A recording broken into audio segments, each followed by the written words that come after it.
What's up everyone, my name's Pauline and I'm a physical therapist and you're watching Clinical Sprinkles. So it's been a really long time, it feels, since I've been on here to talk to you all, but I'm back. I feel like I just didn't have that inspirational flow to get in the mood to do a YouTube video because I feel like it takes a lot of energy, and coming home after 10-hour work days were just really exhausting. And then on top of that, my days off on Thursdays, I was jam-packing with a bunch of other things. I've been doing some fun things this summer, but now I'm back and I'm excited to share this video because I've been meaning to put this one out here for so long. So here we go. So today's topic is a communication skill that a mentor of mine has given me feedback on. This type of communication style, I've been using it a lot more and I've found it to be quite powerful. Make sure you stay tuned to the end of the video where I share 2 books that I have read recently that elaborates more on communication with people, and I will link those below. I'll tell you what the secret is. It's to be quiet. So it's as simple as that. You just listen to the patient and see what they have to say. You ask an open-ended question and you let them create their own words, their own phrases. I found myself as a new grad always finding myself giving the patient multiple choice questions, closed-ended questions, because I wanted to get right into the examination.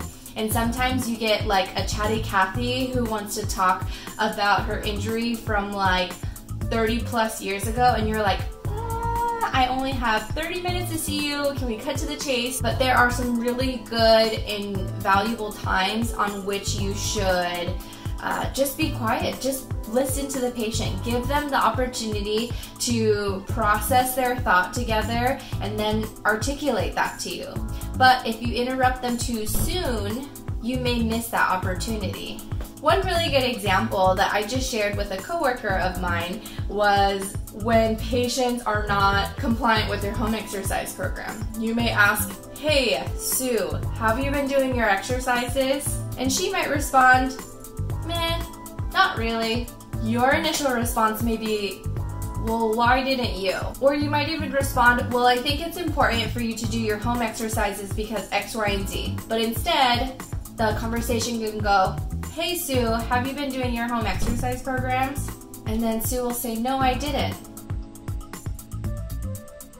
Okay, I should have done my exercises. I know it's important for me. So then this moment of silence is a little awkward, but it's also awkward for the other person you're being silent to. So at some point they'll try to break that silence by speaking, but it's almost like they came up with the answer on their own. And so because they came up with their own answer, they will be more likely to buy into it, more open to receiving their own message, especially if it's coming from them. Another example is when you're asking a patient to describe their symptoms. Very commonly I have patients who say, it hurts. I said, okay, well, can you describe that pain? And then instead of jumping in and saying, is it sharp, dull, achy, it could be throbby, it could be numbness, it could be tingling, you could list 20 multiple choice answers for them. But really, if you just say, can you describe your symptoms? So sometimes they'll just sit back and think about it, because their best way of describing it can just simply be, it's hurting. I just know that it hurts. When I do something, it hurts.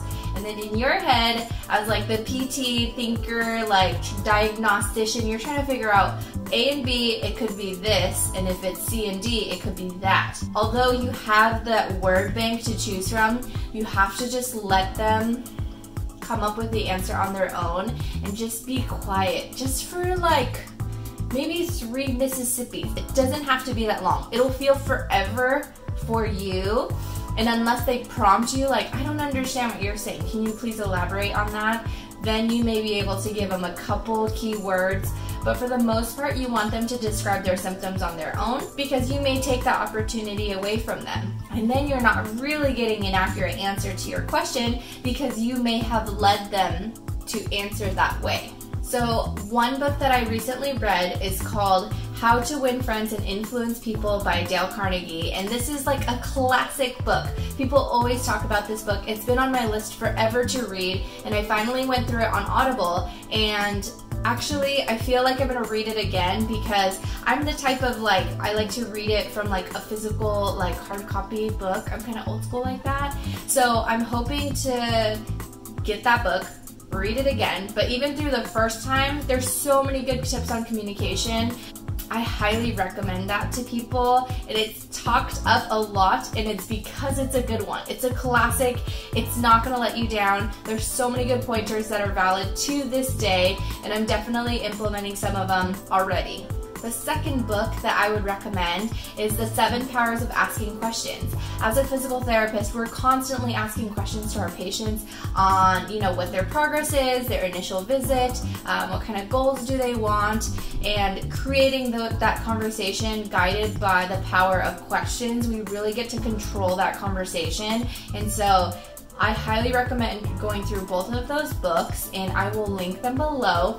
They are through my Amazon affiliate links, so I will get commission if you buy off of those, and I would really greatly appreciate your support if you do choose to purchase through them. So this whole episode of just the power of silence, that's what I wanted to call it, because you can get so much information just by letting the other person talk.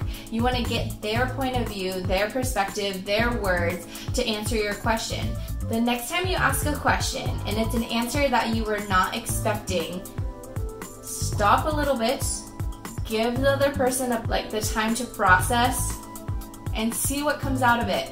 Comment below what your experiences are. I'd love to hear more about it. You can also find me on Instagram, and my handle is @ClinicalSprinkles, and I also have a website which I'll link below. I want to share tons of information for you all. I call these clinical sprinkles because these are tips that I've gathered over the years that I've been working, and I just want to help other PTs, new grad student PTs, to not stumble as hard as I did, and I want you all to succeed, and here are my clinical sprinkles to help move you all forward. But this is it for now. Please reach out to me if you have any questions. I'm always here for you all, and I hope you have a wonderful day. Thank you so much.